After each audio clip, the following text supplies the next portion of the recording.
The high school hallway pulsed with noise. Lockers slammed, sneakers squeaked, and laughter echoed through the crowd like static. Students darted between clumps of friends, phones in hand, gossip flowing as fast as the Wi-Fi. Somewhere in the middle of it all walked Maya Lee, quiet, small, and unnoticed, just the way she preferred it. She kept her eyes low and her steps light. The weight of her backpack barely registered against the heavier weight that always hung around her neck, a silver heart-shaped locket on a thin chain, dulled at the edges from years of wear. Her fingers rested on it now, like she always did when the noise got too loud. Inside the locket was a photo, a picture of her and her mom at the beach, both smiling, frozen in time. Her mom had given her the necklace on her 12th birthday. A year later, cancer had taken her. Maya never took it off. Not once. She passed a row of lockers and was almost through when a sudden burst of laughter stopped her cold. Ashley Granger leaned against the wall, flanked by her usual shadows, Brielle and Tasha. They wore matching smirks and oversized egos, the kind that fed off weakness. Ashley spotted Maya instantly. Her eyes lit up, like a predator that just caught the scent of blood.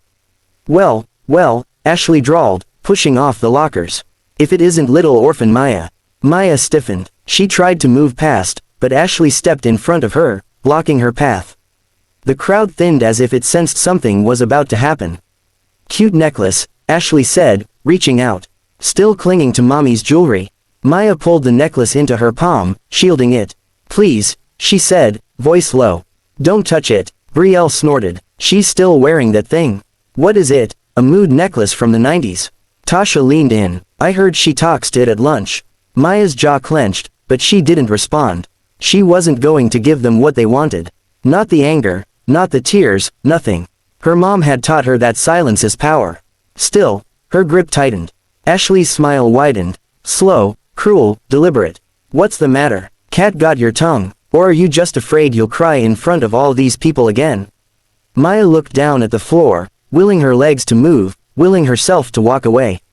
Then she felt it, a sudden tug. The necklace yanked forward, slipping through her fingers.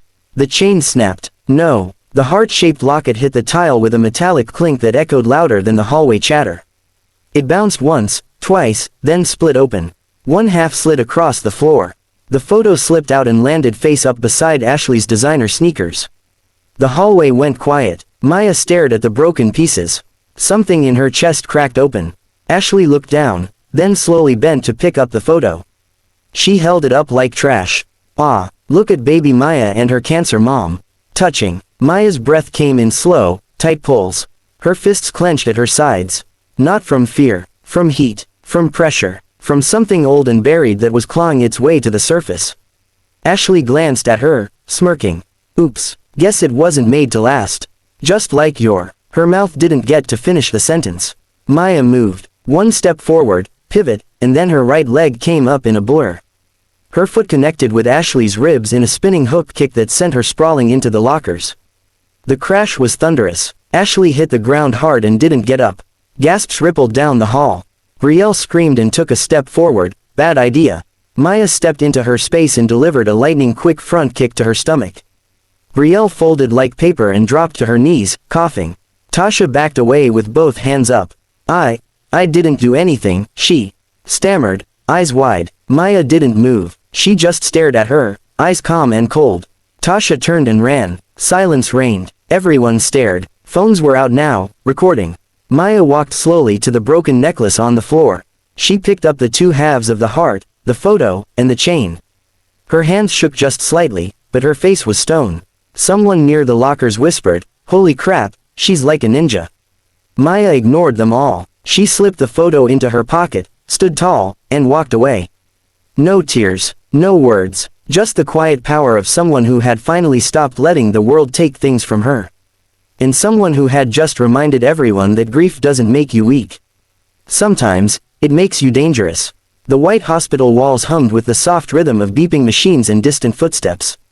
Fluorescent lights buzzed overhead, casting a sterile glow over the 3 beds lined in a row. Ashley Granger lay in the center bed, her right arm suspended in a sling across her chest, face bruised along the jaw where it had met the locker door. Her phone sat untouched on the side table. No selfies today. To her right, Brielle sat slouched forward with an ice pack on her stomach. Every time she moved, She winced. Tasha had a sprained wrist and a mild concussion, though she insisted she tripped while trying to run, not that anyone believed her. What stung more than the injuries was the silence. None of them spoke. The door creaked open, and a nurse stepped in with a clipboard and a wary glance. "How are we feeling today?" she asked, her voice too chipper. Ashley grunted something that wasn't quite a word. The nurse noted the lack of response, then walked back out. The door clicked shut behind her. The girls sat in it, the silence, the humiliation, the ache in their bones and pride. The television mounted on the wall played softly, the volume barely above a whisper. In other news, a local high school incident is making waves across social media after footage went viral earlier this afternoon. All three heads turned slowly toward the screen. A blurry video, clearly taken from a student's phone, showed a girl, small, focused, and frighteningly fast, spinning into a perfect kick that sent another student flying into a row of lockers. The video paused mid-motion, freeze-framing Maya's body in midair, her eyes calm, expression unreadable. Beneath the footage, a headline crawled across the bottom of the screen: "Teen defends self from bullies, martial arts training raises questions about school safety." Brielle squinted. "That's us." Ashley said nothing. Her fingers curled slowly into the bedsheets. The reporter's voice continued. "School administrators have confirmed that the girl involved, Maya Lee, acted in self-defense. No disciplinary action will be taken." Several students who witnessed the altercation described her as calm and focused. Others were less generous in their descriptions. A montage of students being interviewed followed. "She straight up destroyed them," one boy laughed. "I heard she's a black belt in like 3 martial arts," another said. "No, she's just been quiet. People always mess with the quiet ones. Now they know." The girls stared at the screen, watching the damage unfold a second time, this time from a dozen angles. Slowed down. Replayed. Hashtag. Brielle whispered, "She broke Ashley's rib." Tasha swallowed. "She didn't even look angry. That's what scared me the most." Ashley flinched. Her gaze was locked on the screen. The video ended. The next story started playing, but none of them heard it. Maya's face lingered in their minds longer than it had on the TV. Across town, the sun dipped below the horizon, casting golden light across the hardwood floor of a small, quiet dojo. Maya sat in the center of the mat, legs crossed, spine straight, hands resting on her knees. Her bruised knuckles were freshly wrapped in clean white tape. Her repaired necklace now hung around her neck, the mended chain nearly invisible. The locket was closed, the picture safely back inside. Before her was a framed photograph of her mother, placed neatly on a small wooden altar near the front of the room. A single candle flickered beside it. She didn't speak, just breathed. Her sensei stood nearby, arms folded, watching her with a mix of pride and concern. He didn't say anything either.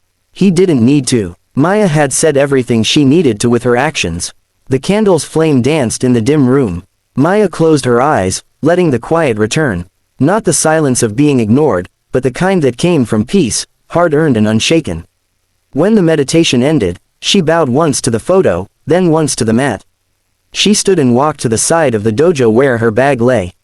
She moved without limping, despite the ache in her legs from the kicks she'd thrown. Pain was temporary, so was fear, but respect, that was earned. Her phone buzzed with a new message. A text from someone she didn't know read, "You don't know me, but, thank you for standing up to them." Another came through seconds later. Then another. Maya stared at the screen, then turned it face down and put it in her pocket. That wasn't why she did it. She hadn't wanted an audience. She didn't even want revenge. She just wanted the last thing her mom ever gave her to be safe. And maybe, just maybe, for people like Ashley to realize that cruelty has a cost. And sometimes, the quiet girl they pick on isn't afraid to make them pay it.